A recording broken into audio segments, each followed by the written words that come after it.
Hey everyone, hope you guys are doing well. In this video we're taking a look at the Nemesis MBT Tier 10 British Heavy.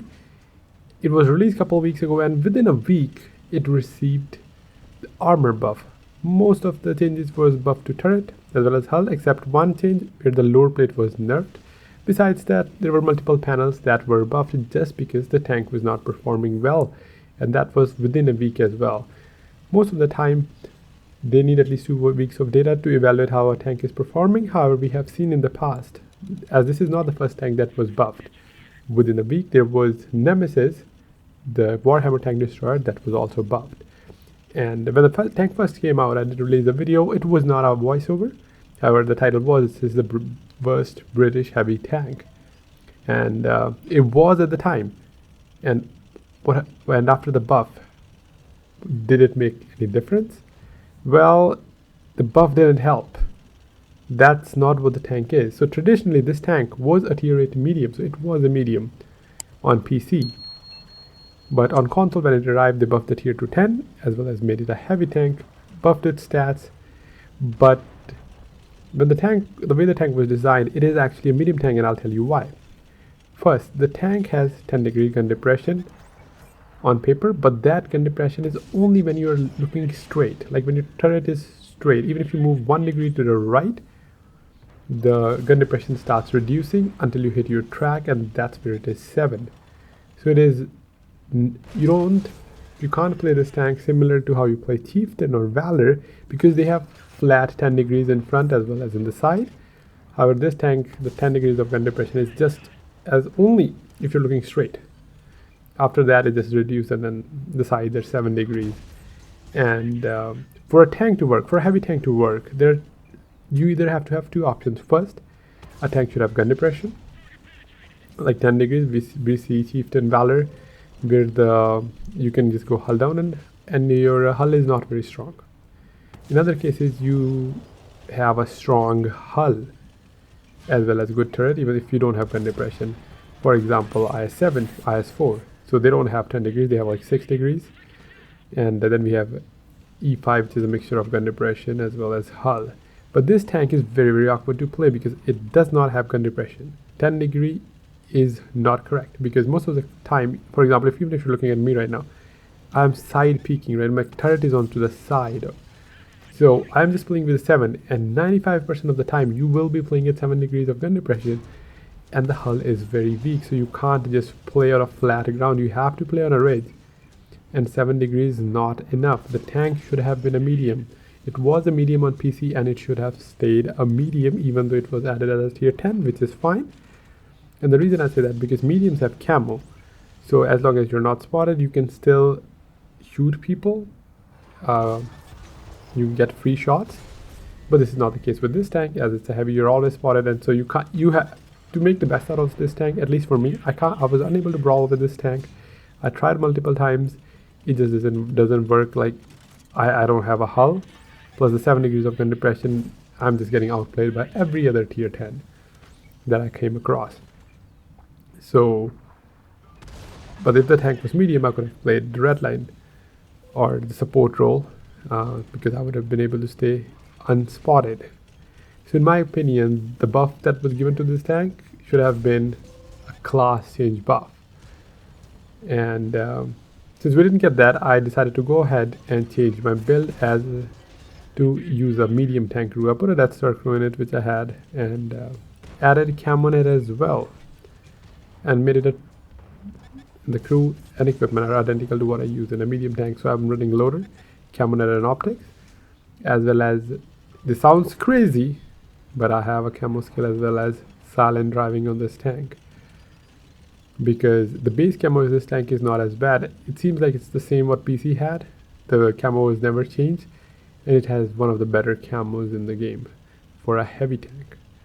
Still not the great. Camo net only gives you 20 meters of bonus as opposed to 40 you get for a medium tank, but I decided to put it on anyways, removed the stab, and decided to just redline because I struggle to personally brawl with this tank. And that's what happened. This was after a few games after I switched my setup. I think this was actually first game. Initially I also tried with the loader, stab, and optics, and then for this game I had changed stab to sorry, I had tried with loader, stab, and camo, but for this game I had changed to stab to optics for extra view range. So if I had to play a sniper or red line, right, I wanted to have that extra vision or ability to spot people as much as I can. Of course, I still won't be able to spot the light or mediums, but at least I can spot the heavies and maybe some TDs when they fire, or at least when anyone fires. And had a decent result. Most of the games before it, when I was forcing myself to brawl, it just did not go my way. So the tank just felt very, very out of position. It's a heavy tank, but it cannot perform the heavy tank role. You can just play Chieftain. It's just better. We play Valor. Those are the tanks where you can actually play like a heavy. If you want, you can brawl. You can just unleash the monster gun that those tanks have with a great hull as well, which is not the case with this tank. And yeah, that's what I would recommend. First of all, there's no reason to get this tank. You can just get the Chieftain. It's just better in every way, or Valor if you want to have a premium version. But if you're like a collector like me and do end up getting this tank, maybe try the setup that I'm using. But for equipment, you can swap stabilizer. Definitely improve the gun handling. So if you are someone who wants the gun to be as accurate, you can go with loader, stab, camo. Or if you're like me, who can kind of compensate for a little worse gun handling just because it is post 6.0 where every gun is kind of laser accurate as long as you aim, you can go with the loader, camo, and optics, which again will sound crazy on a heavy tank because heavy tanks only get 20 meters of camo net bonus as opposed to 40 on mediums and light and 60 on tank destroyers. But it started kind of working for me because once I had the crew, I didn't really brawl. However, in this map, it is kind of, there was no really an option to stay back. It's a pretty close quarter map, and I decided to test how the gun would handle. You still notice without stab, but I could make it work in most cases. But yeah, if you want the flexibility where you want to play support or red line, but then also want to brawl in certain situations, then stab's a better option than optics. And that's what it's like. So last game did 8k damage in kasserine. The tank does have better DPM than Valor. It does fire premium APCR 420 alpha. Decent shell velocity to it. Has all the qualities that you want in a sniper, just it's a heavy tank. As far as the best snipers are concerned, for British heavy tanks, 215B is the best. But this tank is just an average tank, and this is the way it works for me. I hope they change the class of this tank as they change 50B from a heavy to medium. This tank should also be changed from a heavy to medium. Maybe they can nerf the camo, not the camo, sorry, the armor buff that was recently given, and in return improve the base camo a little bit, and then it will be able to use the camo benefit of a medium tank. Because when you're medium, right, you can make 7 degrees of gun depression because there are tanks like Object 140 or T62 at 60 degrees of gun depression, but you can kind of get the shots off just because you're not spotted, and you can take your time to aim, and then once you fire, of course you'll get spotted most of the time, then you can retreat. So this would be like a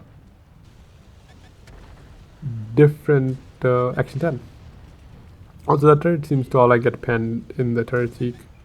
The hatch is huge, so it seems to perform worse than American MBT-B when it comes to brawling. You could still kind of play a little bit aggressive with MBT-B because whenever you fire, right, it does have that flat shoulder, but you just angle as soon as you fire, then you don't get pinned. But this tank had better DPM than that. So, back to this game. Ghosttown moved to help the E100 as I noticed that he was going to get flanked by T58. So I pre-aimed over there, penned my first shot on his turret while he's focused on E100 as it's his side. Again, kind of bad aim, you could see. I was playing the rubble, and since the side only has 7, right, I was struggling. And this happens a lot basically, and then had stab. I kind of totally missed that shot. and as a result our E100 had to take another shot from T58. So that was on me. The team is losing to 2 tanks. Push it around so I can get a different angle, since most of their tanks are over on the other side, as well as few of them are one shot. 5120 gets spotted. I hit him but bounced, and I think that's again because if I had stabilizer I would have definitely penned that shot, but I didn't and I kind of rushed. That's what happens. 432 not really paying attention, took my time to aim, penned his side, and then he decided to rush over on the lower side. Lehman Russ gets spotted. I did not pen his lower plate as it was angled. Centurion got a little brave, however the E100 that I helped earlier managed to finish Lehman. Centurion penned in my lower plate again, but I do manage to pen him this time. Murad is pushing. I had already turned my tank, but I do get penned to my side and I end up missing my shot. 4000 damage.